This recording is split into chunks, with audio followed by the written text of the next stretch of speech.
Good evening, everybody. Welcome to the latest edition of the African American Athlete, special edition of the African American Athlete tonight, because we are joined by our great friend, Derek Gervin, former New Jersey Nets shooting guard. I'm Rickey Hampton, along with my co host and frat brother, Michael Roberson. Hope everybody is doing well. I wanted to bring Derek in because Derek and I are not doing our show this week, so I wanted him to sit in with us tonight, and we're going to talk some hoops, man. Fellas, anybody got a basketball I can borrow? I'm going to go out back and practice, man, because they are giving away money in the National Basketball Association. This free agency period, Mike and D, has been absolutely nuts. Go ahead, Mike.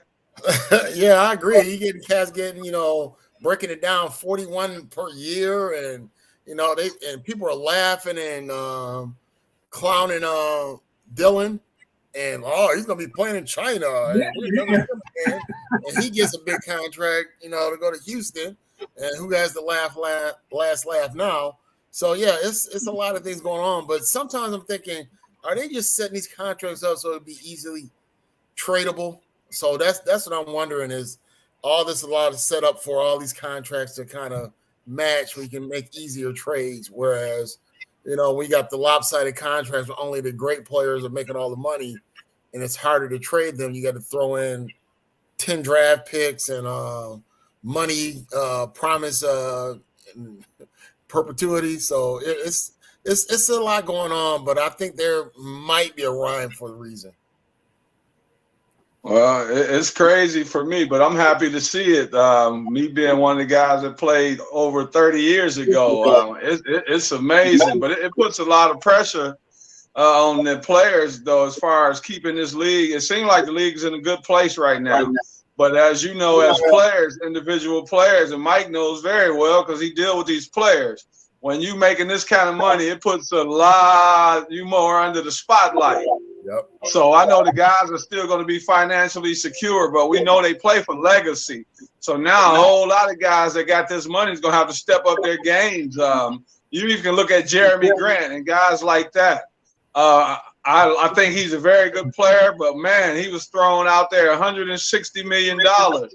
So that means they have some expectations for Jeremy Grant of something I didn't see, and that puts a lot of pressure on him as far as the Portland Trail Blazers moving forward, especially if Dame's going to be gone. And that's why a few weeks ago, Mike and I were debating Giannis talking about you trying your best and all that. That's why, even though we kind of disagreed, I totally understood where you're coming from, Mike, because with the money that you make, man, there is a level of expectation that is put upon you. But look, we're going to talk. This is going to be an NBA night, but my frat brother and friend Michael Roberson got a chance to watch some baseball history the other night in Oakland when the New York Yankees came to town, and Domingo Harmon pitched a perfect game. A perfect game. 27 up, 27 down. Only the 24th time in Major League history. And Mike, I got a question for you. Sitting in the press box, okay, guy gets open the end and he gets everybody out 1, 2, 3. Okay. Right. Yeah. Second and one. When does this set in on you? Something's going on here. Well, the funny part was the first 3 innings, neither team had a hit or a run. So it was like, hitters on both sides.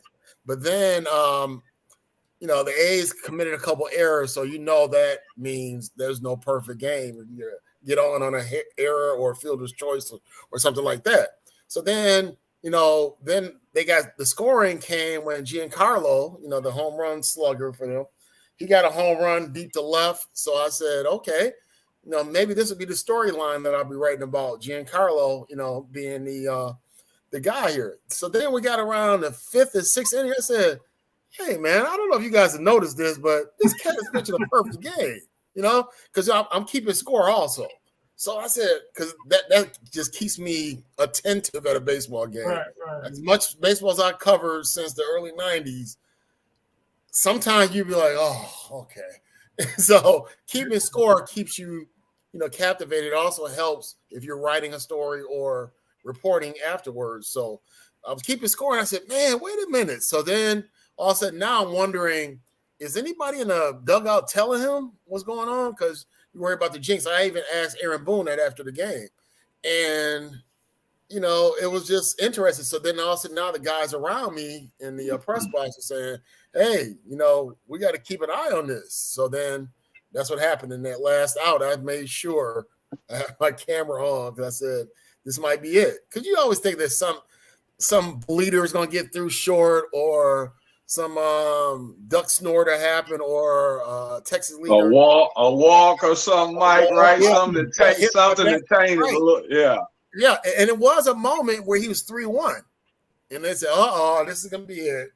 And he managed to get out of a 3-1 count. And that was his only time he was really in trouble. So it was an amazing performance. And once again, I'm glad I was there for that. But it just, like I said, it was like one of those dual situations because I, found out I wasn't doing the All-Star game earlier that day. And I was kind of bummed out. But after that evening was over in Oakland, it was amazing. And, it was a lot of cheering for the Yankees, That's my question. Yeah. The crowd jumped to his side. Well, there's a dearth of fans in Oakland. This is the running joke that there's about 5 people at the games. So, they had their little protest, a reverse protest, where a bunch of people came and said, sell the team, blah, blah, blah, blah, blah, blah. We want to stay in Oakland. But since then, it's kind of gone back to the same thing, not that many people. But the Yankees, being who they are, travel very well. Yeah. Or you got New York transplants out here. Or you got people that grew up out here, but that's one of those teams that you will always love. You said love or hate. So I think it was just a lot of Yankee fans there in general. And you could hear them cheering from the beginning. Because I remember when Giancarlo hit that home run, I was like, are we in the Bronx? So it was like a lot of cheering. So I said, yeah, this is kind of an indictment on what's going on with the A's, and soon they'll probably be in Vegas. So hey Mike, instead of you covering the All-Star game next 2024, maybe you'll get to cover the World Series. You have a Bay Area team that's knocking on the door. We'll see. Well, we'll see with the Giants because you know how fate works. You know how fate works, man. You missed the All-Star team, and I'm sorry you missed the All-Star game, but your time is coming. I appreciate that. Any other thoughts about that night, Mike? Well, yeah, we had a chance to talk to Domingo, which is Sunday for you guys that need to know a little Spanish. We talked to him afterwards, and he threw an interpreter, and I asked him about. I said, "Is Oakland now your second favorite U.S. city?" And then he laughed, after the interpretation, and he laughed and said, "Yeah, it's probably going to be that because it's going to always be associated with Oakland, even if they're not even there anymore. It's always going to be, hey, the 24th perfect game was in Oakland, California." In late June. So he said that, and then I asked him how was he feeling afterwards. I asked that first question, and he said, "Feel great. I'm excited. This is a great feeling." And so he was pretty candid. Even though it was via the translator, but it was he was in great spirits, and he was really, really happy. And I think he was having a tough last few outings. I think his last few outings he's been up and down. Yeah. And then I think he had a death in the family or something like that. So there's a lot going on with him. So this was kind of one of those moments where everything just came together at the right time. So it was a perfect storm, I guess you could say. 24, bro. Hey, man, that's something to be part of history like that. What was that announced attendance that night? You know what? Don't worry about it. I'll Yeah. look it up, and when I Yeah. find it, I'll announce it. Right, because you know what else? I just had a soccer match over the weekend between the LA Galaxy and the Earthquakes, and they play that game at Stanford. It's called the California Classical. So they had 42,000 over there. And at halftime, we had honor the 50 years of hip hop. So they had Bay Area guys. They had Too Short, Todd Shaw, government name, and then they had Mr. Fab, and I can't remember the third guy's name, but it was like the Bay Area version of the 50 years of hip hop, and that was the halftime show. And then the game ended up in a tie, but it was like a lot of fans there and more than usual for each team. And this is like a big thing with the LA playing against the Bay Area. Even the LAFC, they play that game over at Levi's. So when they have the big games, usually against the LA teams, they'll play either the Niner Stadium or Stanford Stadium. Okay.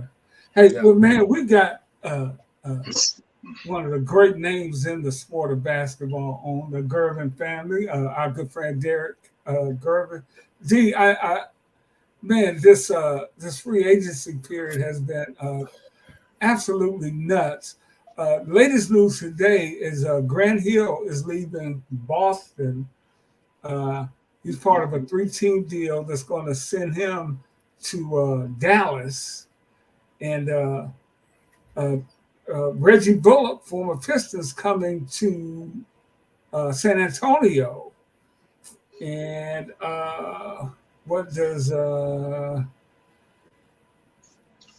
San Antonio, Boston, Dallas?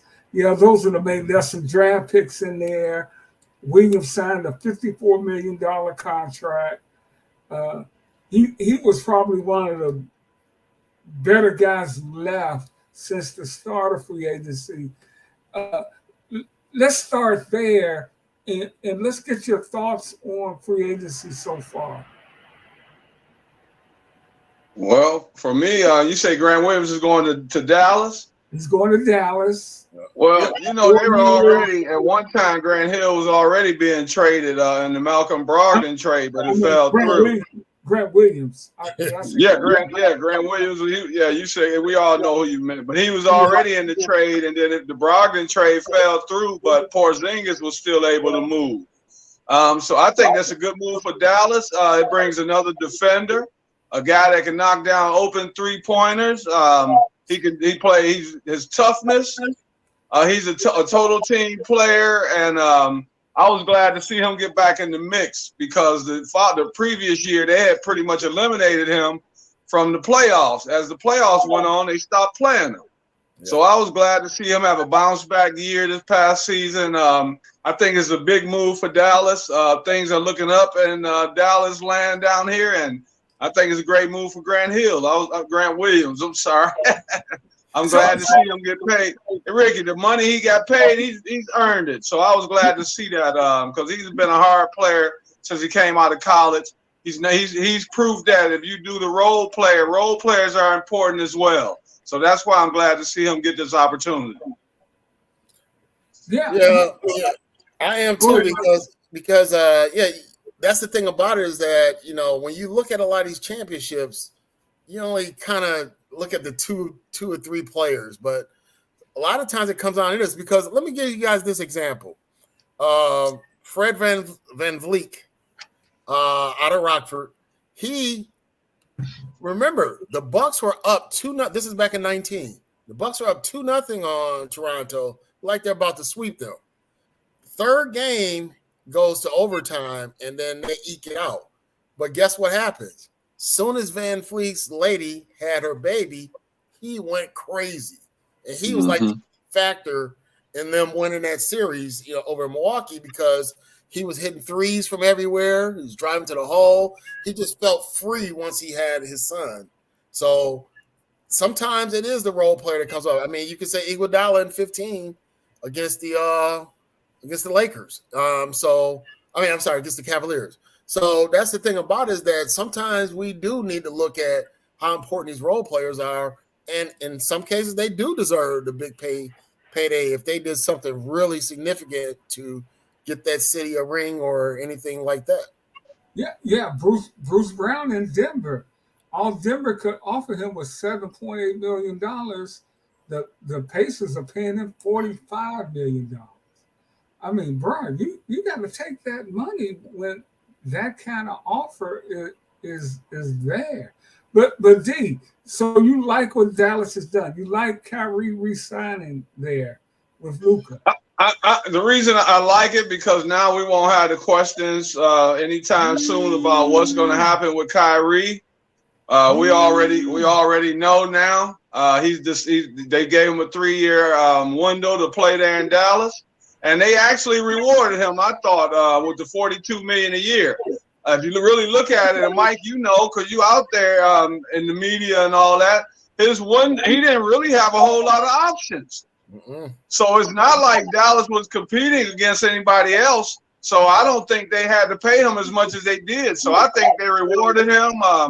But if you look at it, Kyrie played well for the whatever amount of games it was. They didn't even play 20 games together. So he fit in well. He didn't cause any waves while he was there at the end of the year. And I just think the team is getting better. They have some talent already. But adding Grant Williams and adding Kyrie, happy Kyrie, is definitely a recipe for success. Well, yeah, I agree to a certain extent, but I think for them pretty much saying that he messed up the chemistry with Luka. Luka might be unhappy now. Luka might be trying to get out of there before his contract's over. So we still have to see how they work. And remember, he ended up in Dallas unceremoniously because the Brooklyn owner was being, a jerk about things and said, well, you're not going to LA. We're going to send you to Denver. And I'm like, neither one was going to affect you because it's in the Western Conference. So it was still that adage. And then it's like, I was forced to come here. And now people are blaming me for Dallas being kind of in the middle of the pack to not even being in the play-in. So we'll see if that is still a nice marriage in this full year, or are they going to start taking shots at him by All-Star break? Hey, D, but do you think they would have made that move without talking to Luka? I really don't. But as the season goes on, things start changing. If one guy's getting the spotlight, I think that was part of the problem in the beginning. Luka wasn't used to sharing the spotlight. And when Kyrie came in, that took a lot of his spotlight away. They took the ball out of his hands. If you notice in the fourth quarter, Kyrie was their closer. Yep. So, all that stuff could factor in. So right now, as you say, they singing Kumbaya. But the NBA, things change daily. So I'll just say they content right now, and we'll see what happens as we move forward. We haven't heard anything from Luka, so I'll wait till I at least get to gauge a little bit of Luka's attitude about the situation. Man, when you look at the West, you got Denver's going to come back as defending champs. You got Memphis, they're going to be without Ja for a while, but they won 51 games last year and played well without him. Up and coming Sacramento team. Phoenix got Bradley Beal to go with KD and Booker. The Clippers, there's talk James Harden could be going to the Clippers. They got Kawhi and George, and they got a deep roster last year. I hadn't looked at them, what they're putting together so far. Golden State, we know about them. The Lakers, we know about them. Minnesota, New Orleans, is Zion going to be healthy? Oklahoma City, young team, all kind of talent. Dallas, Utah. Wow. Man. You just named 10 teams, Ricky. Yeah, I can't remember seeing that much parity from top to bottom. And I don't know, Mike, if parity is the right word, because Denver is the best team. They are the champ. But you know what I'm saying. All these teams can put a competitive product on the floor. Well, yeah, but some people will say put them on a plateau that they're way above everybody. But Phoenix probably played the best against them as opposed to the wins, because they got the 2 wins. It's like 2-2, and it's like it go either way. And Game 5 is when they took over. Lakers competitive in all 4 games. found some way to lose each game. So even though they got swept, and it wasn't even a gentleman's sweep, but it was one of those sweeps where it wasn't as bad as it looked on paper. On paper, it looks like they got beat by 40 points each game, and they had no chance. But they had leads in many of those games and found a way to just blow it down the stretch. Even that last game, game 4, if AD gets a stop, they're in overtime. But Joker just went to the hole, all unorthodox, finger rolled it up, and I said, "Wow, AD, really?" So, that's what he exactly, does. Exactly. But the thing about it is that you could say, well, yeah, Denver, but will they have that malaise of returning champ? All of a sudden now they're not playing as well because they got the hangover from the championship. Will Golden State say, okay, well, we found another scapegoat like we did with Harrison Barnes, so now we're going to come back with vengeance now because we're a different team, because that, I don't want to use the word, but that cancer, you could say, is out of our system, so we're going to get back to the finals, even though we won with him. And then you're going to have teams like Phoenix who thinks that, hey, we played Denver the best in this Western Conference, so we should be ready to go. Now we play more games together. So I think Denver's margin will be shrinking because of all those factors. I agree, because they're going to miss Bruce Brown. And they're going to miss Jeff Green. They're going to miss both of them. I had to throw him in there. The question for Denver, for me, that's the team I picked last year, but I'm already nervous. The key is going to be right now, how does I know they re-signed Reggie Jackson for 2 years, but he didn't play a whole lot. Maybe he will going forward. But Christian Brown, that puts a lot of pressure on Christian Brown now. As we saw, he got his little Austin Reeves moment in the playoffs. Yeah. So he got his name out there. Now he's going to have to follow up. And Mike, you said it. The hardest thing now is a team, when they win a championship, coming back and doing it again. Some of the players aren't always motivated like they should be. And that's when you got guys like Kobe Bryant, Michael Jordan type guys that have to lay down the hammer, as they say, to get guys back where they're supposed to be. So that's going to be hard. And then you look at teams like Phoenix. I still have a question at Phoenix. On paper, they look like a really good first 5, but we still got questions about the bench. I still have questions about who's going to be their point guard. Are they going to try to make Devin Booker a point guard? I don't believe Cam Payne is going to be a starting point guard. So when you replace a guy with Chris Paul's leadership, that's a big thing that people are not talking about yet. You got Bradley Beal, who's a ball-dominant guy. Our KD can play off the ball. We know that. But once again, who's going to be that leader on the floor? And right now, if you look at their starting lineup, they don't have that dominant alter, that ego guy who's not afraid to get on players. So we're going to have to see how they turn out as well. It's going to be interesting. Hey, what does Sacramento need to make that next jump? 48-34. Can Mike, great series against Golden State before they can I go first, Mike? Yeah, go ahead. It's going to be quick. One thing they got to do when they re-sign Harrison Barnes, as we know, but they have to toughen up a little bit. We know they had a freak incident, De'Aaron Fox, a freak accident, breaking his pinky finger, I believe. But Sabonis, the gentleman who just was rewarded with a new contract at over $40 million a year, he's going to have to get he's going to have to get tougher physically and mentally, because he took a pounding from Draymond Green and Kevon Looney, and some of it was his own doing. It wasn't the referees. It was the fact that those guys didn't respect his toughness. They started backing off of him. It affected his little free throw jumper, which tells me the pounding was bothering him mentally. So that's the main thing for Sacramento. They have a great nucleus of players, but Sabonis has to get much tougher, and he must do it quickly for them to compete this coming season. I absolutely agree. But, here's the key, though, and this is the game I covered, Game 5. I even talked to Mike Brown about it after the game. I said, so being that you know this team, you know these Warriors, how big was it that Looney had 20 plus rebounds and Draymond had 20 plus points?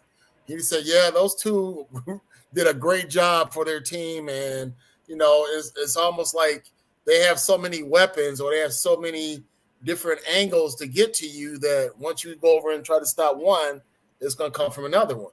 And this was before, I guess, they were out of favors with Jordan Poole because, of course, I think they blame him all for the Lakers series, but the first series he was hitting some big shots. So it's a situation where if they don't get there and say, you know what, maybe we're not good enough because the Warriors beat us, and even though we had home court, or they could be like, you know what, we had them beat. If we know that if De'Aaron wasn't injured with his shooting hand, and what like Derek said, and if Sabonis can play a better series, then we should be able to beat these guys, and we should be able to beat anybody because they were a top 2 team, for most of the year. Hey, Mike. This is what. Let me say this quickly. This is why I say they have to get more physical. Because if you look at the Golden State Sacramento series, Golden State beat them on the boards on the interior, right? Yep. Now, if you turn it back, now go to the Golden State Lakers series. The same thing happened to Golden State, right? Yeah. So I'm saying if Golden State was physically inferior to the Lakers and the Kings were physically inferior to the Kings, to the Warriors, the Kings have a lot of toughening up to do is all I'm saying. They were out physical. But right. You know who I'm interested to watch for them is Keegan Murray to see the stuff he takes. Yeah. Remember, Ricky, I didn't mean to cut you off. Remember now at the end, I believe it's the last game, he played well, didn't he, Mike? Yeah. Wasn't that the game he was the one kind of carrying them offensively? Well, game 5 too. He was playing really well game 5 too. Yeah. He averaged 12 points and 5 rebounds a game for them. Okay, D, he averaged 12 a game this year, 5 rebounds. If he steps that up to 17 and maybe 6 or 7 rebounds, is that a nice movement for him? Yes, because I think at this point in Harrison Barnes' career, ordinarily, I would say Harrison Barnes has to be that 17-point and 6 rebound guy. But now I'm going to reverse their roles. I'm going to say from Harrison Barnes, I would expect more like the 12 points, the 4 or 5 rebounds. And Keegan Murray has to up his role because if you really look at it, he's a very solid player. He's one of the most intelligent guys that was out of all the rookies that came out. And he was game ready more than a lot of other guys. So, yes, he's going to have to step up. And the good thing is I think he's capable, and I think he's the kind of guy that works hard and will make it happen. I mentioned it earlier. I've been reading reports of James Harden going to the Nets. To the Clippers. How does that work, D? If he's going to be there with Kyrie and Kawhi. Yeah. I'm trying to make Kyrie and Kawhi the same guy. How would that work with Kawhi and Paul George? Well, I think it's a good. If it happens, I think it's a good move. And the reason I say that is because, for one, it unites Harden and Russ, and it puts Russ back off the bench, which I think is his best role right now. I don't think it would be like a slap in the face for Russ to come off the bench with them. And I think Harden could add a little extra energy with them. The only thing is, though, Ricky's biggest thing, if you bring him in, you're taking a chance. What happens if he gets upset over the summer just by one thing? You say something and he misconstrues it, takes it another way, and now you possibly lost him before preseason even started. So you're dealing with a very fragile guy. So if they make the move, it tells me that they're all bought in on James. But we know James is one of the guys that is hard to tell how he's going to react from day to day. Yeah, and it's funny, think about that. If he goes there, you have 4 LA area guys all playing together, all been trying to win with their hometown team, but it's been like an abject disaster.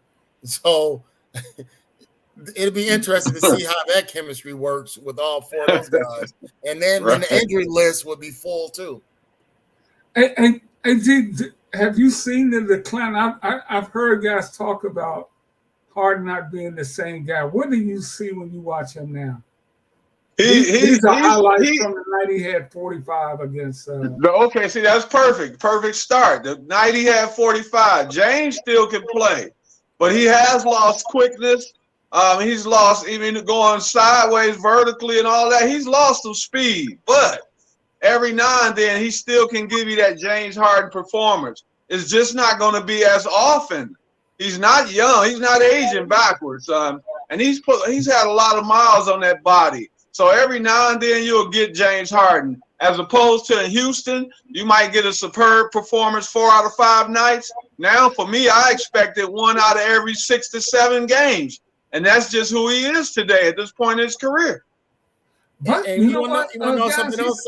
You want to know something else psychologically? Remember when there was kind of like a shift in his whole game and demeanor when they said, we're going to stop calling that stuff when he's squeezing through the hole and putting the ball out and just getting a foul call. So when he stopped going to the free throws line as much, it changed his game. And they started kind of calling that step back.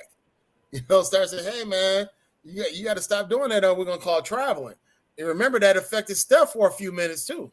So some of that could be part of his demise or somewhat demise. But like Derek said, when you that talented, what do you think about that? You have great games every once in a while.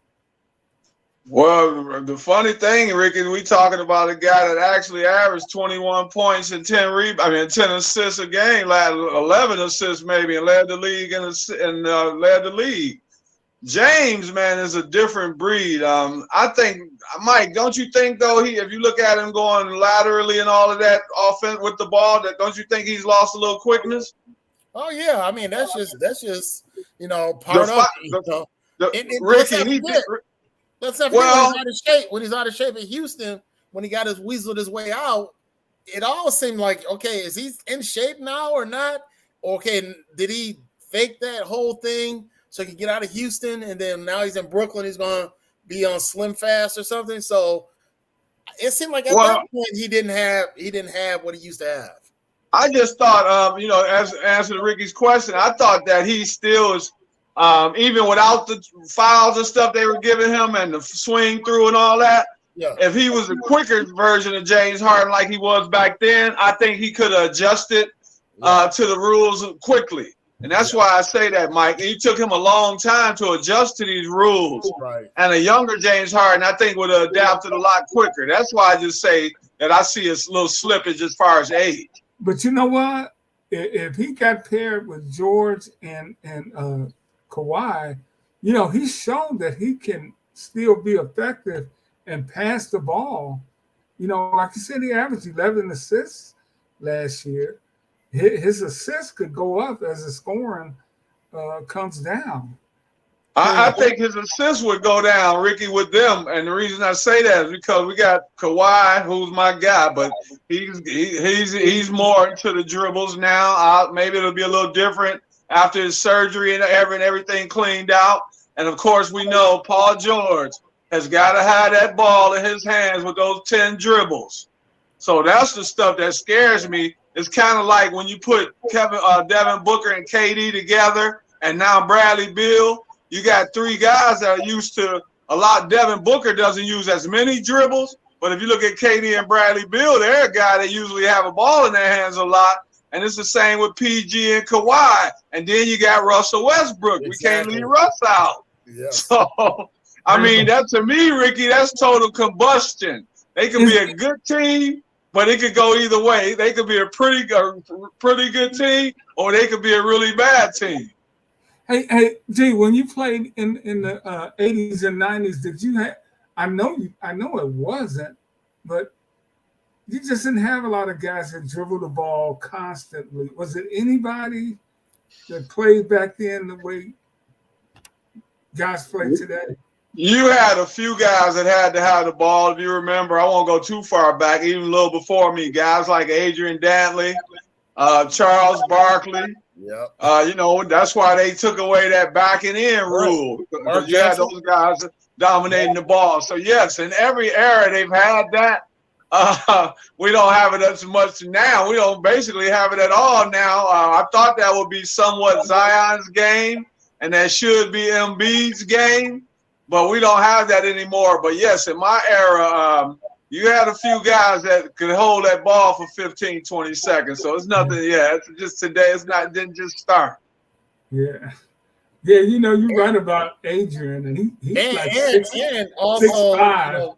Because they changed it to the international game now. Yeah. You get the zone now. So that changed it because before you could do those ISOs. You could do the ISOs because if you double team, there had to be an accurate double team. Wasn't this stuff now where you could be zoning and guy could be all in the middle and all that. And you could kind of get away with a guy being in no man's land, but kind of in your way. But now with the zone and all that, it's changed the way defense is, and there's a lot of players that can hide in those zones. So it's a little different now. When they used to do the ISO, Charles Barkley had a ball, kick it down to him. Are they going to double team or not? He's going to back him down. Hey, Mike, let me throw in the modern one for the younger people, Carmelo Anthony. Yeah. Back again. Yeah, Melo. I want to get over to the East, but I hadn't mentioned the impending trade of Damian Lillard from Portland. I mean, apparently he says he only wants to go to Miami. But, Jack, I think him saying that, doesn't that hurt his chances of? Well, at this point, I think he's earned the right to say that. But the thing for me, I told you I wanted to see Dame in Miami. But when I started really thinking about it and sitting back, Boston makes even more sense to me for some reason. I just could see him and I could see him and Derek White in the backcourt, or Derek White coming off the bench. And you still got, if they can keep Jaylen Brown, Jason Tatum, and Porzingis, and Robert Williams. To me, that's a heck of a lineup. So I'm just interested to see what's going to happen with those Celtics. But, yeah, I would think that would have been a great move for me. But what would you have to give up? Yeah, that's what I'm saying. They both of them. Well, that's going to be Mike, if there's always, wherever there's a will, there's a way. And, they could make things happen. To me, it would defeat the purpose of sending Dame to Boston if you couldn't keep Jaylen Brown.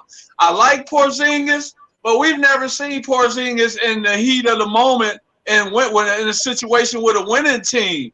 We're used to him putting up good stats, 23-8 or whatever, like last season, but it was with the Washington Wizards. Not to slight the Wizards, but they're not on the level of some of these top teams we're talking about that contend every year. So if they could get Dame and keep a Jaylen Brown, I would have Boston would be my favorite coming out of the Eastern Conference as we speak.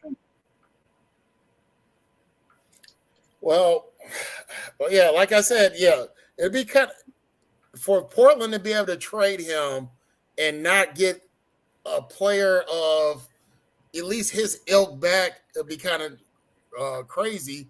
But you see how they were able to unload Durant and, them not feel fleeced. Boston, Mike, can I ask you a question? And I want to ask you this while you're on the subject. And I'm sorry to cut you. What about if they had to give up Derek White? Wouldn't you think Portland at this point of his career would be more interested in Derek White as well as he played in the playoffs?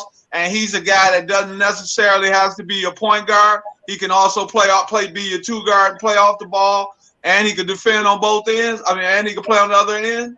But see, that's looking at it from an analytical angle. But the owner might be saying, "Look, I need a marquee player out here.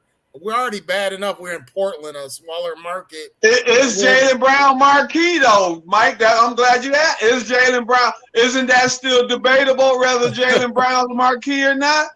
He will be more than White though, because at least his name will roll off the tongue for the people in Portland. No, Mike, I'm saying them go together if they had to, because I know if you give up Derek White, I know you still gonna have to give up something powerful. Okay. So what if you could get Jaylen Brown and Derek White? Wouldn't that be a great start as far as moving Damian to Boston? Absolutely.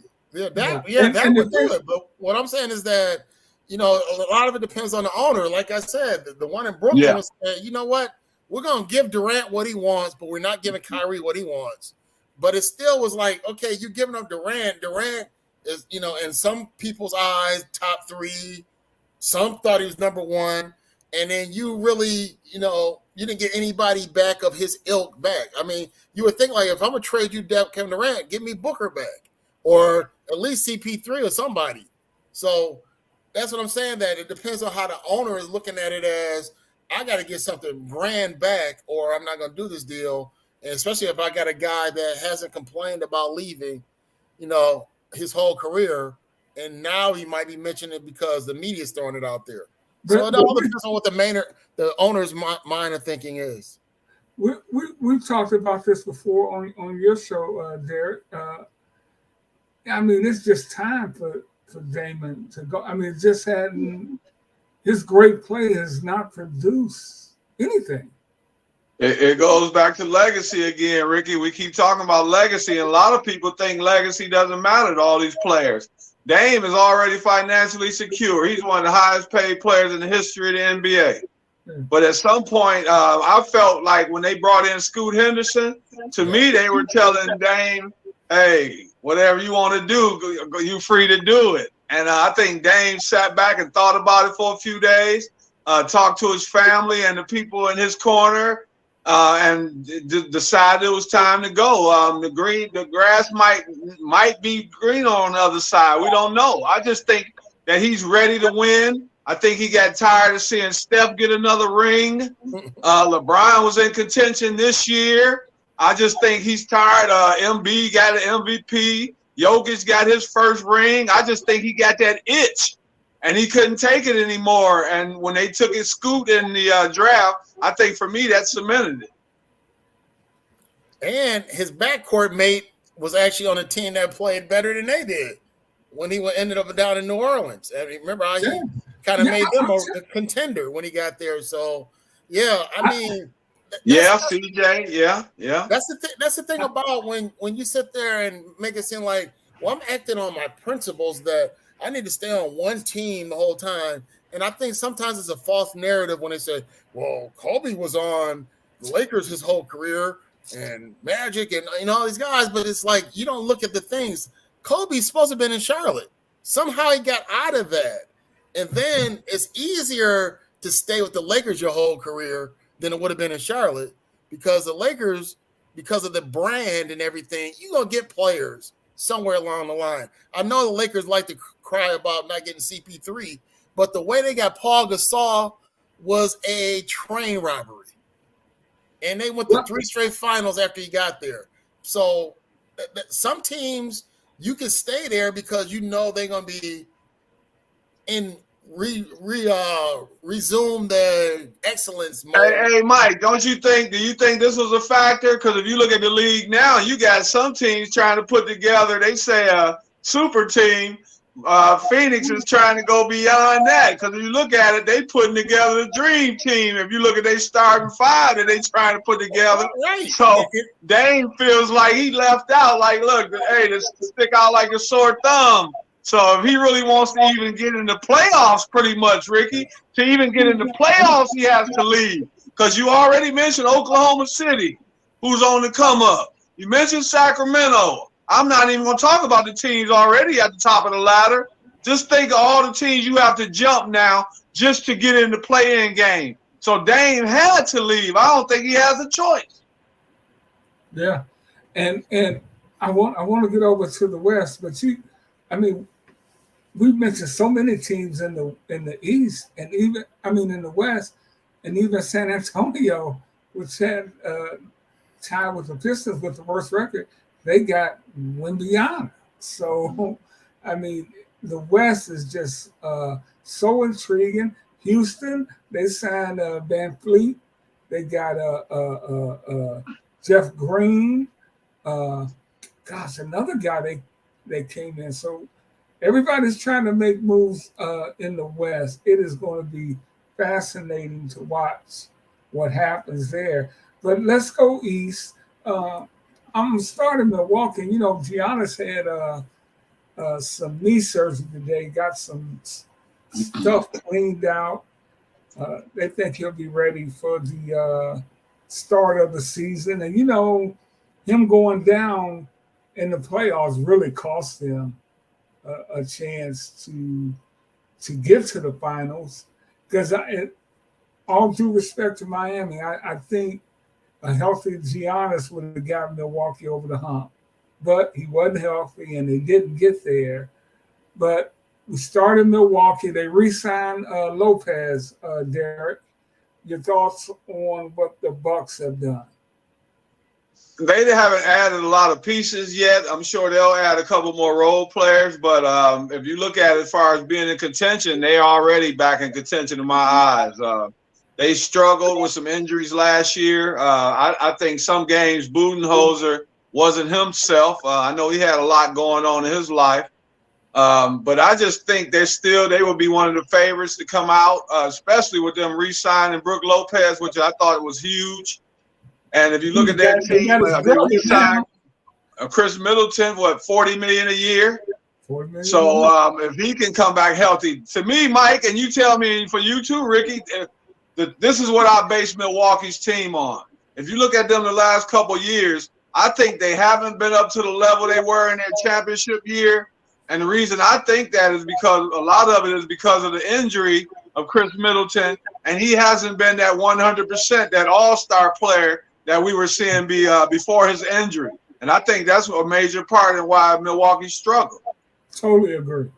Yep, and of course I totally agree. And you know, of course, I'm invested in this team. But yeah, so you look at that with Middleton's injury, and then also though, even though Giannis was injured, they won one of the games when he was out, and then he had that horrible game that was the closeout where he missed all those free throws. So some of that has to go on him. Is that you got to play better. You had come to a level where you were like, you know, peaking and started to really get to a nice plateau, but that took him back a lot of pegs. Hey, Mike, I want you to think about this, Mike. When you're talking about a guy like Giannis, right? Certain people can't miss games because it's going to hurt them offensively when you talking about guys that don't have a great shooting touch, right? Right.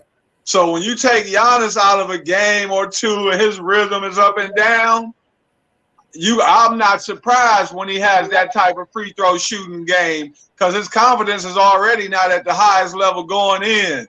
And then he didn't get his chance to get up shots and he's rusty. I expect a guy like that that's not a great shooter to have a bad shooting night. So I just think it was a lot of factors. Brook Lopez's injuries, like we said, up and down. But here's the biggest factor, and it's quick. I'm not a guy that I like Grayson Allen, but I also thought Grayson Allen has always been a guy that should come off the bench. And when they put a guy like him in the starting lineup, that tells me that the team has a weakness. And to me, that's their biggest weakness, is replacing someone to get in that spot and bring Grayson Allen off the bench for 20 minutes as a bench player, role player. Yep, I agree with that one. And remember, he couldn't get that last shot off, you know. And of course, you know, being a dookie and all that stuff, you know, everybody expect, oh, they play so intelligently and things like that. But yeah, that was a bad ending. And that whole series, I mean, how many leads they blew? It just was bad all around. And it just, you know, then people were saying, well, how could you fire this this coach, championship coach? I said, if you really look at it, he's had a 5-year run in both cities, and each of his teams underachieved. They had great regular seasons and underachieved. It's just that 1 year, hey, Mike, the Bucks came through all the way through. Look, Mike, he didn't call that timeout either, did he? Exactly. That timeout sealed the deal. Hey, when I look at the West, and you know, the rosters still aren't set yet, and we got to see how these young players come in and everything. But it's still the same suspects, right? Milwaukee, Boston, Philly, Cleveland. Still. Ricky, take Cleveland out of there for right now because we don't know. After their collapse, we got to we're moving too fast on Cleveland, and I was one of those guys was guilty of that. We have to see what's going to happen with their Jared Allen situation because they're not too happy with the way Jared Allen kind of had a meltdown against the Knicks, and it doesn't seem like the organization is too happy about that. So I've heard his name in trade talks. Yeah, and then Mitchell, Mitchell, of course, playing against the team that everyone thought he was going to, and he couldn't get over the hump, and he's had those moments where he played really well in Utah, and they fell apart, and then their coach Snyder escaped all kind of blame from those fiascos in Utah, is now coaching again now in Atlanta. So it's funny how, some coaches get a resurgence of a chance, even though they've had some failed attempts before. And it's just hard to see that Cleveland was looking like they were definitely a top 3 or 4 team, and they just went a nosedive against New York. Yeah, they really did. Yeah. And I'm thinking about Miami. I mean, they have such a great program there. They're gonna make some noise. Ricky. I think that is so. I get so sick of hearing heat culture.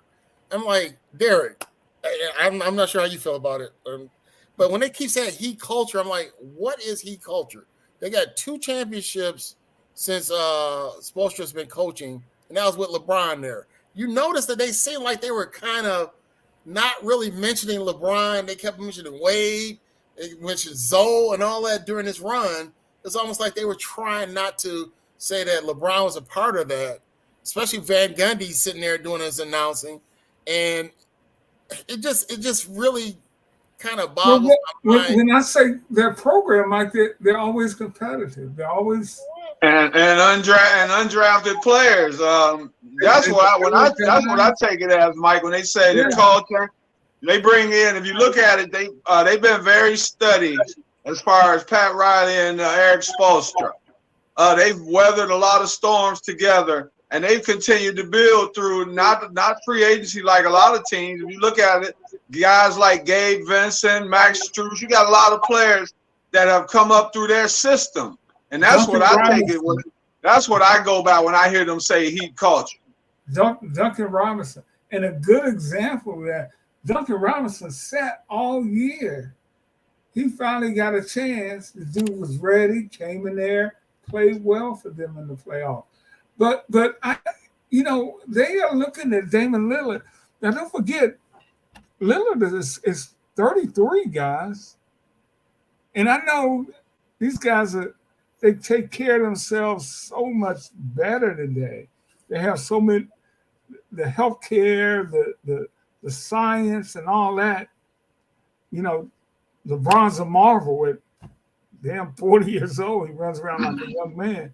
But still, at some point, you got to think 33 years old, and he's a shooting guard, point guard, shooting guard. It's not like LeBron, he's 6'9". Hey, Ricky, let me say this. Everybody's prime comes at a different time. And if you look at Dame, he's 33, but he's coming off the best year of his career. He averaged 32 a game, 32.2 points a game last year. And as you know, I believe, didn't he have the 70 points or 71 points? He was smoking. It's still Dame time. And if you look at him, he doesn't have to do as much with Miami as he would have to do with Portland. So you got to factor that in as well. Well, you still got another guy that can make plays, and that's Jimmy Butler. So you could take Dame off the ball somewhat. You don't have to use him up. I would rather have Jimmy Butler than Anthony Simons. And I like Anthony Simons. But Jimmy's a proven guy. And you throw Dame in there with him and Bam, I think that's a team that right away, just one piece or here or there, that's a team that's right back in contention. What about Butler really not doing much during the regular season? Partly he never does, Mike. Hey, Mike, let me ask you this. That's what I'm saying when we talk about that combination. But here's the thing. Think about this, Mike. I think he paces himself during the regular season. Because when you look at guys, you can never say Jimmy had a bad game. Because if you look at the stat sheet at the end of the game, he still had 15 points, 6 or 7 rebounds, 5 or 6 assists, that kind of stuff. It's kind of like Kawhi Leonard as well. If you notice, Kawhi doesn't go all out in the regular season, and then all of a sudden it's like a different light comes on in the playoffs. And Jimmy's that guy. That's been him throughout his history. He's a guy that's very dependable in the playoffs. Check this out, guys. Hold on, Mike, because last season Jimmy averaged 23 points a game, 54% from the field, 6 rebounds a game, 5.3 assists a game. So that's a pretty good regular season. How many games did he play? They just didn't. It doesn't say how many games he played. Because my clearly thing is that because they clearly struggled. I mean, they were a damn HC. That's what I'm saying. So I'm like, if you're not helping get the team in a good, comfortable position, because there's no way they're gonna do this again. That'll be repeated to be the 8th seed and get all the way to the finals again. I'm saying it could be done, but it's not gonna be done by this incarnation of Miami. So I'm saying that pacing yourself is good and in playoff time, but they were this close to not even making the playoffs. If Chicago if Levine and all those guys would have taken care of business, they were eliminated because Atlanta. But you know what? I think nowadays people don't care. Clearly, they don't care much about the regular season. Well, that's playing on pins and needles, though, Ricky. And then, Mike, wait, you also got to look at Ricky. You're right.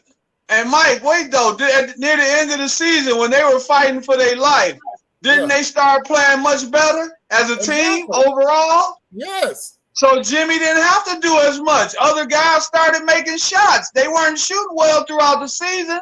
And then all of a sudden, everybody got on the same page. And so Jimmy. Let me ask you this question, Derek, though. Remember, when they lost to Atlanta, it was like, oh, man, this team is done. So if Chicago wins that game, what are we saying about Jimmy then? But that's if Chicago wins, but Chicago didn't win. But that's what I'm saying, that you're that close, and you saying that was like a prerequisite of the way we should be playing. Like, yeah, Jimmy just kind of coast, and then we'll get to the playoffs. Even though we may squeak in the playoffs, squeeze through there by the skin of our teeth. That doesn't matter, Mike. Yeah, but I'm just saying, though, you can't keep thinking that that's going to happen every year. I agree with that, but every year is different, though. But it's not really for him, though. We don't see this outstanding play during the season. I just gave Has he ever got an MVP vote? Dude shot 54% from the field. Hey, Mike, he did make second team All NBA this year, if I'm correct, right? Well, we know how they do with that. No, but I thought it was well earned. Even for Miami to be anywhere in the picture, to me, they were over exceeding. Because if you look at it's back to the guys, undrafted players again. I thought they played well. It's who gets right at the right time. So what you struggle early. It's not what you right. Ricky says it's not how you start, it's how you finish.